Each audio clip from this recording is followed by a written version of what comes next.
Hey guys, this is Coby, and we're replacing the rotors on our Honda Odyssey. That's right. Today we're going to replace the rotors. You could do the brakes as well if you need to, and I'll show you a little bit about how to do that. It's really easy. There's this, I don't know, stigma with replacing brakes and rotors or whatever, that it's really hard. Maybe not a stigma, but just people think that it's a hard project to do. It's actually pretty easy. Depending on the tools that you have and the room that you have to work on it, I should say it's fairly straightforward. The two hardest parts literally are getting these lug nuts off, depending on who put them on last, and getting the bolts off the back of it. What I would recommend is getting some lubricant, like some of our fluid film or PB Blaster or something like that, spraying the bolts, letting them sit for a while, and then it'll be easier to get off. But I'll show you that as we get into the project. So here are the tools that we're going to use for this project. Coby, do you want to talk about any of these? No. You want to say what they are? Nothing? Okay, you're going to let me do it. Obviously a jack stand for safety. We're going to have the lug wrench or a tire iron, whatever you want to call it. I have a 3/4 breakers bar, or a 1/2-inch breaker bar, and a 1/2-inch ratchet. A 14mm socket, a 19mm socket, and a 3/4 end open-end wrench there. So that should be everything we need to do this, and to do, if you want to do the brakes, and to do the rotors. And here are the new rotors. So we got these rotors. You'll notice, well, they come in a bag. We'll take them out and we'll clean them off. These ones, you can see it's black around the center, and then it's the silver, the metal color on the outside. A lot of rotors will just be all metal, and what happens is this center section will end up rusting out on you. And it's not going to rust and fall apart, but it'll rust, and then the inside of the wheel could stick to it, and it's a pain to get off. A lot of times what I typically do is I'll paint the center section of these before I put them on, but for this particular one, it gave us the option to get either coated or uncoated. So I bought the coated ones that are already painted in the center, so it saves a step. So the rest of this just has a light oil coating on it to keep it from rusting while it's in storage. We're going to clean that off with some carbon choke cleaner just to get the oil film off, and then these will be ready to go. So literally clean these off, they're ready to put on, and then all we need to do is get the lug nuts and then the bolts and everything out of here and swap it out. So we're going to get this wheel off, and then we'll show you the bolts that need to come out and how to replace this thing. Also, the other thing you're going to want to do is, in any of these vehicles, when you're doing this, just release the cap, take the cap off of the brake fluid for the master cylinder there, and relieve any pressure that might be there.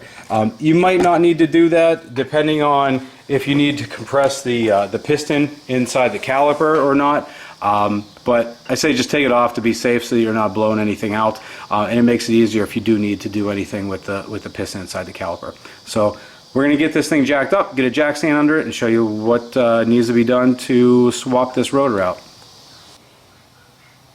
Okay, the first step is going to be to jack the vehicle up.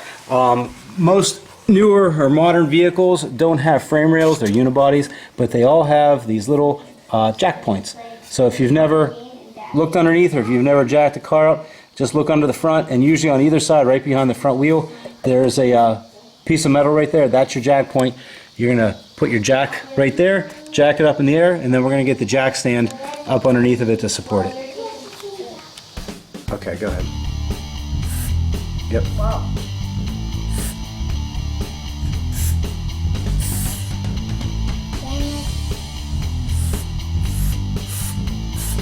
That's good. You don't need that much. Now get the rag and just wipe the whole thing off.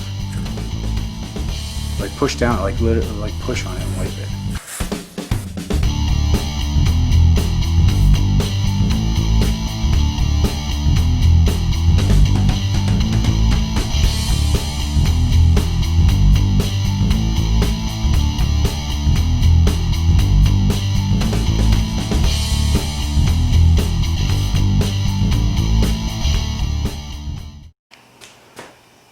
Okay, now the next step, we are taking the lug nuts out. Go ahead, Blake. Wait, I need scissors.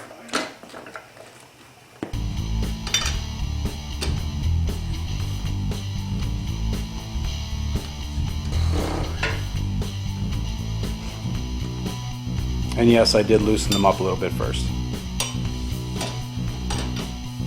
or else Blake is super strong.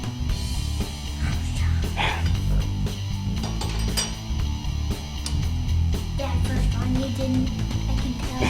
Yeah, the first one he did by himself. Yeah, the first one he did by himself. Okay, come on, get him out.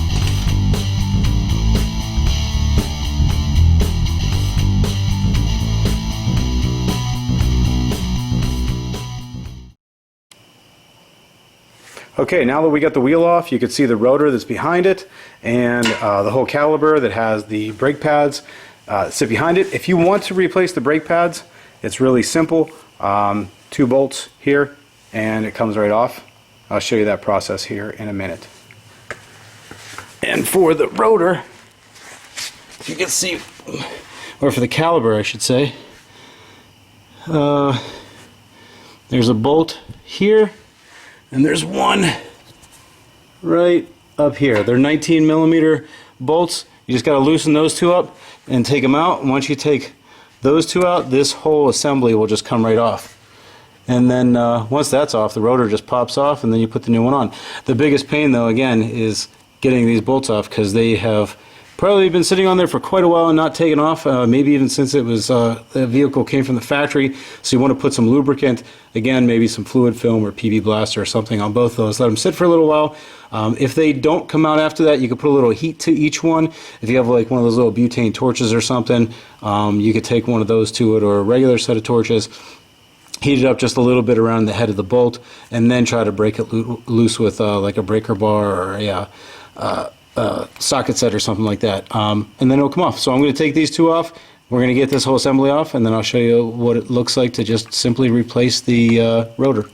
So if you want to replace the brakes on most vehicles, this is a Honda Odyssey. It's pretty straightforward. For the Odyssey, it's really simple. Coby, shine it right back here. There's a bolt here, and then there's a bolt down in the bottoms. It's a 14 millimeter on this particular one. So all you need to do is get, in this case, there's a locking nut right here. You put a 3/4 inch wrench on it, or you can use like a crescent wrench if that's all you have.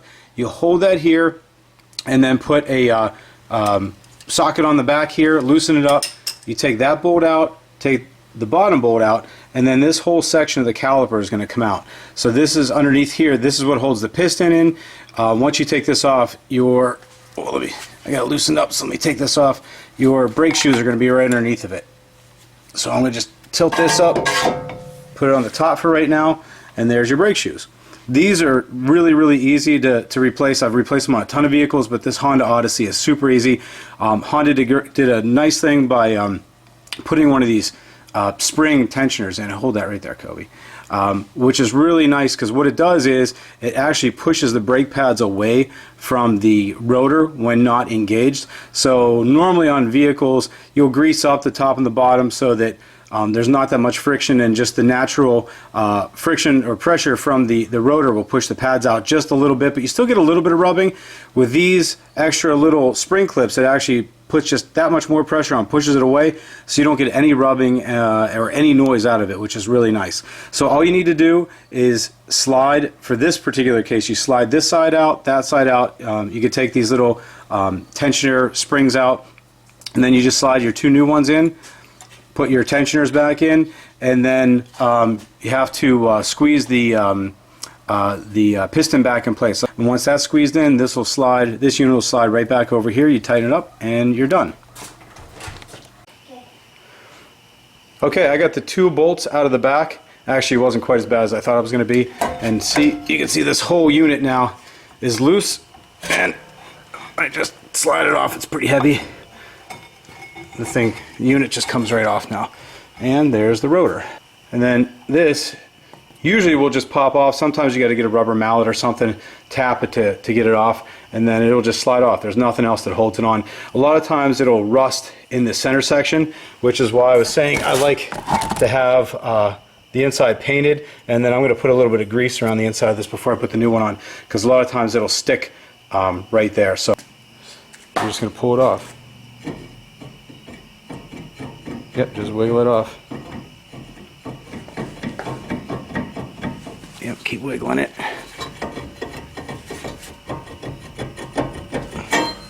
Oh, You got it. where did I put it? on that box.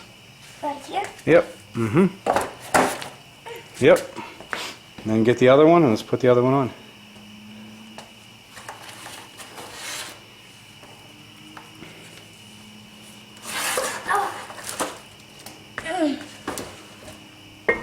Gotta line the holes up. Dang it, I got grease on them. It's okay. It's fine. It's actually good for it. We'll grease those up anyway. Okay. That's it. Then we're going to screw it back on and put everything back together. Good job. Like that? Yep, like that. So we're just tightening up the 2 bolts on the back of the caliper and then this thing's going to be done. You got it? I can't do it anymore, so I have a feeling it's done. Okay, that one's tight. Wiggle that off. Oopsie. It's okay. And then come out and put it on the top one. I'll take this. I'll get you set up here. And get that. Oh wait, I see it, the problem. Yep, it's hitting right there. Coming from the back side right there. There. There you go. Go ahead, tighten that one up. Can't move it anymore. So. Okay, I'll give it a little snug and that's it. Caliper's back on. New rotor's on. We greased the back of it, and I did notice, Coby pointed this out, there was a little screw here. Most rotors, at least the ones I've worked on, usually you just tap it off. This one has this nice little set screw that holds everything in place. Honda thought of everything, I think. This van is nice for a minivan. So, that's it. What do you think, Coby? If I can do it, you can do it. That's right. If he could do it, you could do it. He's 9 and he essentially just did this. Other than me loosening up a few things and telling him what to do, he just did this. So yeah, like I said, don't be afraid to take on projects like this. My kids like working on it. You guys shouldn't have any issues with it. Just take your time. Use maybe a little nudge with a hammer every once in a while and some fluid film or PV blaster to loosen stuff up and you should be good to go. I'm going to get all this put back together, do the other side, and we're done. So thanks for watching. Subscribe. We appreciate you guys watching. And definitely comment and let us know what else you guys want us to work on. Thanks.